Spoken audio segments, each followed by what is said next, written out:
Rigged up now. We got 6-pound P line. I'm not going to a leader because the water has a stain to it.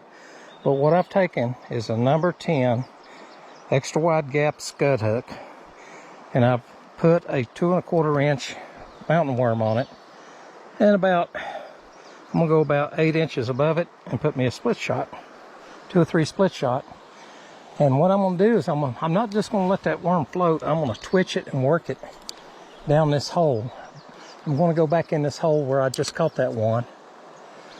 And there's another fish. I seen him swarp at it. He was smaller, it looked like. But I caught one on garlic glitter earlier, and I don't want to go to the dough baits. There was one. That's a, oh, I believe that is a, what I like to call wild rainbow. Some people call them native bows because they are born in these creeks. They call them native, but a lot of people get bent out of shape over that terminology, so I just call them wild bows. Now, it is true. There's one. There he is. It is true that stock trout can become wild, and they'll start getting those characteristics.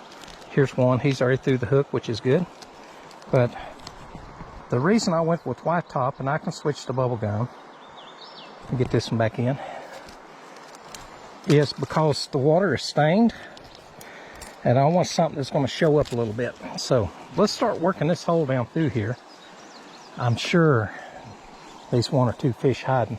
Now, because these fish, they haven't stocked here in a while, from what I've been told, I'm sure these fish are somewhat wild. So what we're going to do, when we're making these pitches, and I'm pitching, I'm not casting.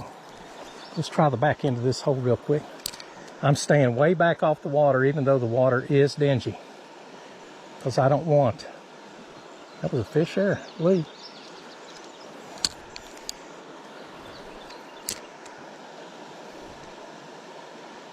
They may not be underneath these roots. They may be in the current.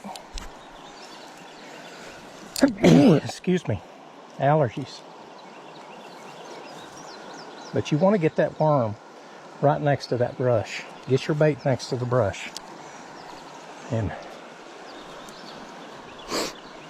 oh, allergies are kicking me this morning. And I like to throw behind it, behind the brush, and bring it up through there like it's swimming upstream, just jerking and twitching to see if I can get a reaction come out from underneath that bush. Especially these dark holes like that one right there. A lot of brush going out in the water right there that you can't see. It's down underneath. But nothing so far.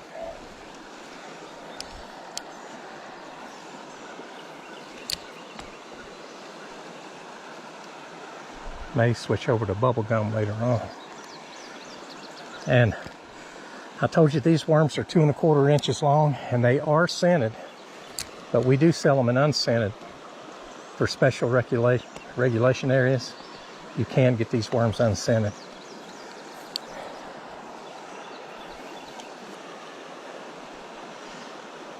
This is almost like bass fishing. You're just trying to get it in front of the brush and get something to come out and chase it.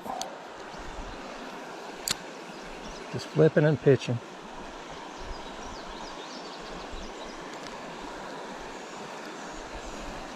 There may not be as many down through here because this is so easy to fish that if people are fishing it, it's going to be easier for them to target these areas.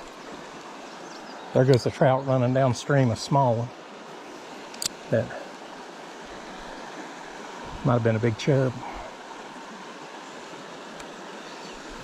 I can't believe we haven't got anything in here. Maybe at the tail end, I don't know.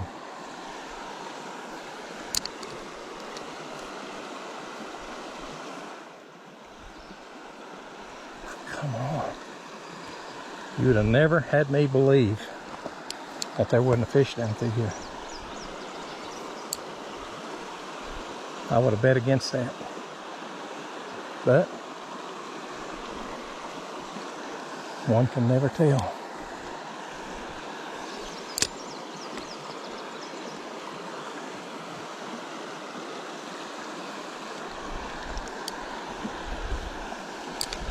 Last cast. There's nothing there. That's terrible.